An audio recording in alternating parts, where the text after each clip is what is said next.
Testing. Can you hear me? Can you hear me?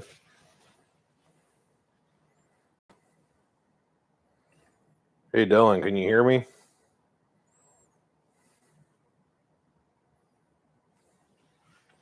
Doing a test.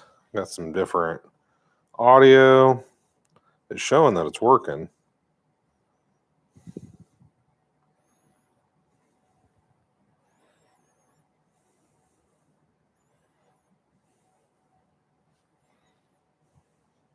Okay, good.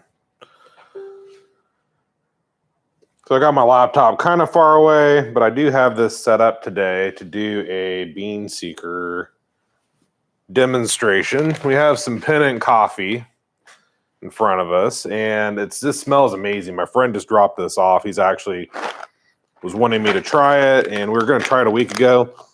We didn't end up, he forgot it at his office. So we're going to use this Pennant coffee. We have our BeanSeeker set up over here. Really, we're just going to do a 1:12 ratio. So got my DF64 Gen 2 set up, got our water ready, got our filters ready. So let's just get started. I mean, I typically, if we're going to do a 250 milliliter extraction, I'd probably do about 20 grams of coffee grounds. Let's get this on.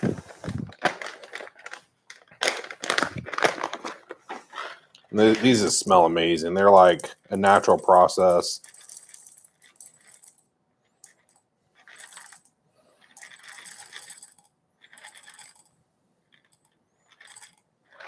A little over 20, so that's perfect.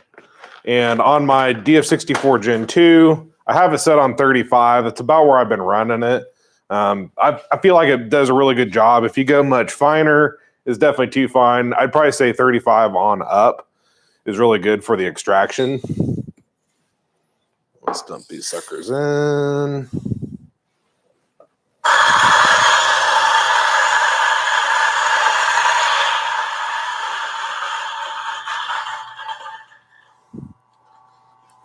Love the Gen 2, does a great job. I have noticed on this BeanSeeker, it is quite a bit different when you use like a conical versus a flat. The flat's going to give you that like even more clean, crisp flavor. The conical, it definitely gives it a very nice, I don't know, a more bold flavor. So if you have both grinders and you're using the BeanSeeker, it can be pretty legit for that. But I really kind of like the flat. I've been really surprised with the conical. So these are really nice papers. They're made by Kaleido. So if you've followed us for any amount of time, we sell these Kaleido roasters. Pretty fantastic roaster. And as part of this BeanSeeker, they've started making these filters. Let's see if you can see it. So it's kind of like a cloth filter, but they're disposable. They work really good. They have a really nice drawdown. I've been using them for even just like V60s. It is a little bit too flimsy for a Chemex unless you have something to support it. So I just throw it in just like a normal V60. We'll take our grounds. It smells so good. I'll tell you what the beans are here in a second. I'll goof up how you say it. Cordarita de Fuego. It's a single origin, Costa Rica. Oh, they're fermented, so that's why they smell pretty amazing. Fairly high elevation raspberry jam, orange and vanilla. So I'm really excited to try these. It just smells so good. Now, one thing that is a little bit different about the BeanSeeker is we do recommend putting kind of like one of your little puck papers or an AeroPress paper or whatever on top. And the reason for that is since it is such a slow extraction, what it'll want to do is it'll just want to drop down the middle, and that's it. When you put that paper on top, the water hits that paper and it kind of just goes across the top and it draws down through that bed of ground. So we've done a lot of testing with that, and it really does, and I just goofed it up, it really does make a big difference on your extraction. You don't really have to use it, but the ones that I've used without it are much more boring, where this does a nice full extraction. Now, Dylan, I know he's on right now. He just did a video, so like he has the April brewer, which uses like the flat bottom. I've actually used a Pulsar brewer. The thing with the Pulsar brewer is you about have to start it twice because it's going to pre-wet the grounds. We'll go over that here in a second. But the machine will think that the water is not flowing for whatever reason. So if you have too big of a bed of grounds, you may have to start it twice just to really wet those grounds. But just on a normal brew like this, we're just going to throw it in. It's as simple as making a V60. I like to use a bottle of water. It's just convenient for me. It has a hose on the back. And you just stick a cup of water or a bottle of water. I know a lot of people, like, they have their Yeti style cup or their Arctic, kind of the cheap Yetis from Walmart that I use at home. And it is a really nice companion to this machine. You can even get like a black or a white one to match your machine. We can zoom in a little bit maybe.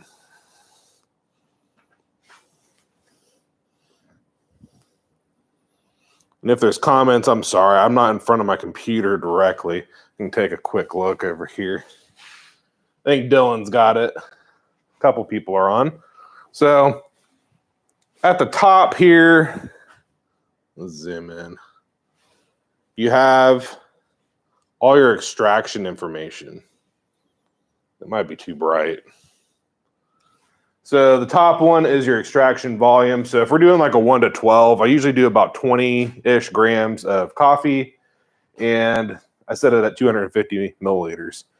The next one is going to be your flow rate. So you can go faster or slower depending on just the final extraction that you're wanting to get out of this. So I've really been liking it at about 200. The next one is your water temp. So if you click the minus button, like right now it says 24.6 degrees Celsius. But if you click the minus button, it's going to say 0. So if you wanted to, for whatever reason, set it at like 5, it's going to show the ambient, and then it's going to show whatever it's actually set to. So we're going to go back down to 0. Really, as long as your ambient's not, as long as your ambient isn't too cold, you probably don't need to set this up any or at all. A couple of the features that I've shown on some others is you have this little gear, and you can turn your beep on and off and your light on and off. So if you're trying to brew at night and you don't want this bright blue light, it's pretty nice. So let's get ready for an extraction. Now, it's not a fast extraction by any means, but really I find myself doing it at night, like before I go to bed. I'll set up the BeanSeeker, maybe I'm making dinner, and I'll just brew a pot of my ice drip. And then I'll throw it in the fridge overnight. Because the way that I've really enjoyed it is no ice, black, and just straight out of the fridge. So putting it in the fridge, yeah, it is nice and cold, but the fridge makes it colder because it's already gone through the extraction, and you just have like the ambient room temperature. So when we start it, it's actually going to start drinking some of the water out of the back. Let's see if I got enough wire on my webcam.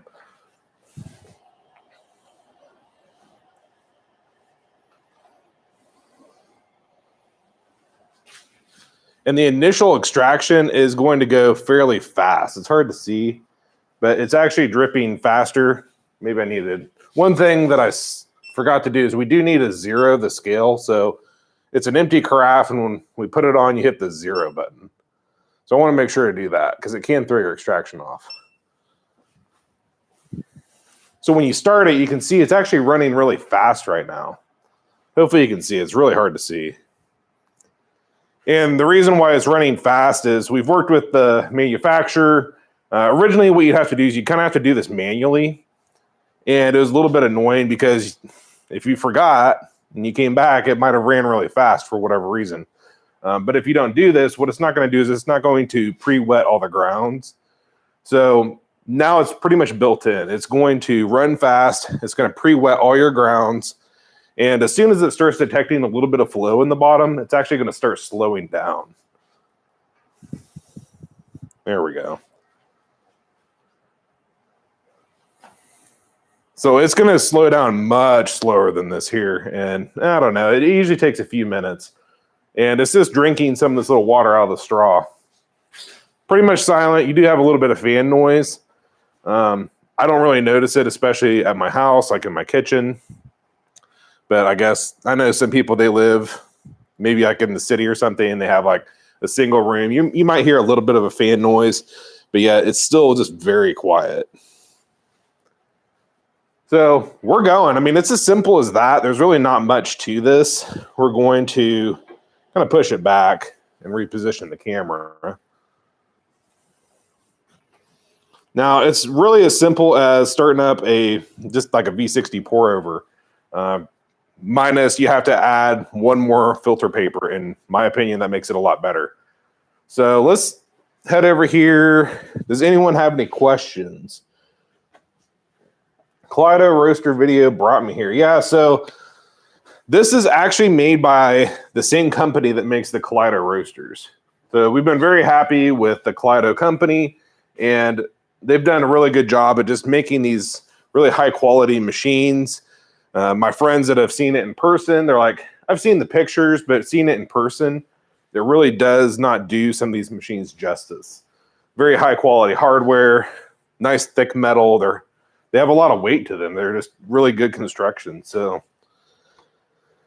let's see. Kind of did this randomly. We're going to do a couple more of these, but I was just wanting to get this Pennant coffee going. So I figured, let's go live. Let's set up the camera. Anyone else have any questions? For sure, leave them down in the comments. We can hang out here for a minute. Now, this extraction, there is no time on it right now, but it does take about an hour, give or take, you know?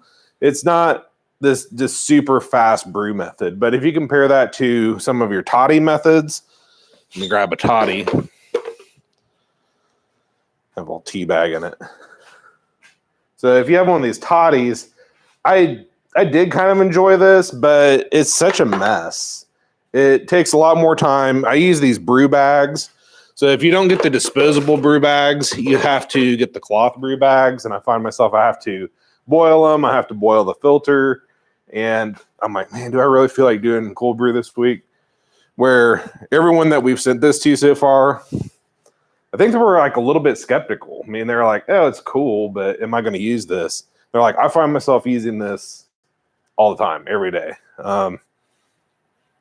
I like it for after my espresso, so I'll usually have some espresso in the morning, and then as the day goes on, I want my cold brew. And this is kind of becoming a part of just my habit of I want my cold brew later in the day. So since I do a lot of work at home and at my shop here, it's really easy for me, but people that maybe have to go to work and they're going to bring this with them, I've really loved doing it the night before. I think that just really works with my workflow personally.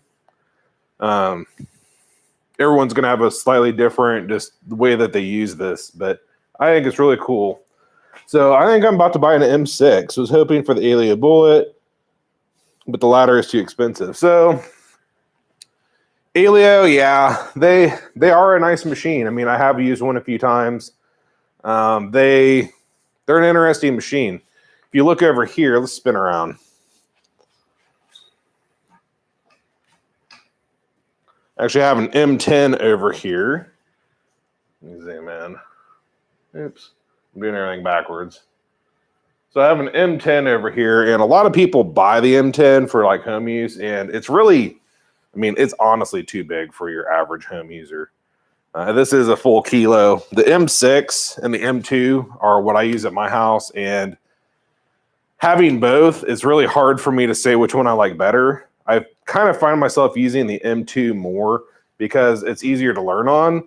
And when you're using it, you waste less beans as you are learning. I'm no professional roaster, but I've immediately gotten just amazing quality coffee out of them. So the M6, you can do the smaller roast on the M6. I usually don't go below about 350 grams, but that's about as low as I would go personally on the M6. And you can still learn really easy on it. The M6 is, I would say, considerably more powerful. It actually has a third heating element, and it's a little bit bigger heating element. So the way that I explain it is like when I hit the gas on the M2, it's going to creep up a little bit. When I hit the gas on the M6, it's pretty instant heat.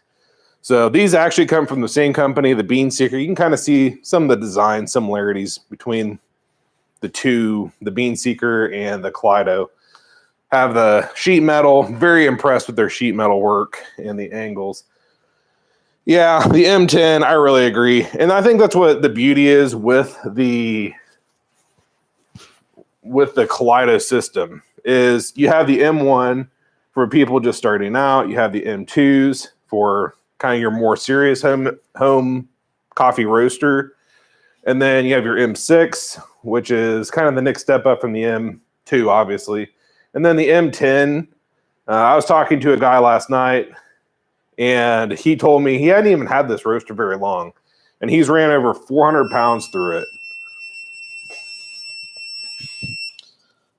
I think I didn't hit the... Yep.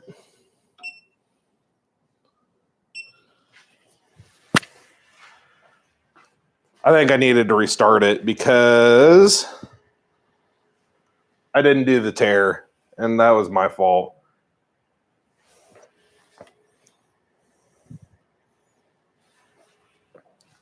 I'm trying to juggle the camera, but yeah, very important to tear, because what it's going to do is it's actually going to think it's negative, and then it's not going to think that it's flowing. So got that started up again, I hope. Yeah, it's running.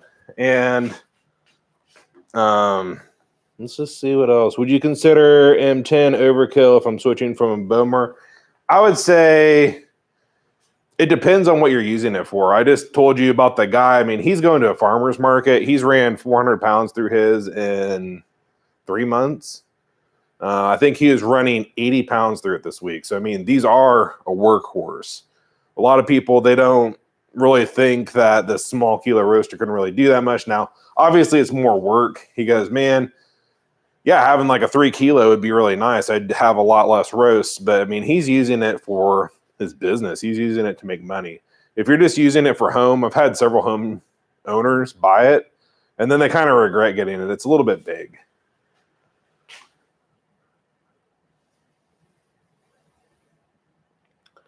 Yeah, if you're just roasting your garage, I'd say it's way too big. I've always wanted an Aleo, and they're super cool. I mean, I've used one. I mean, it's every bit as cool as what I thought it might be, but it's a big roaster for sure.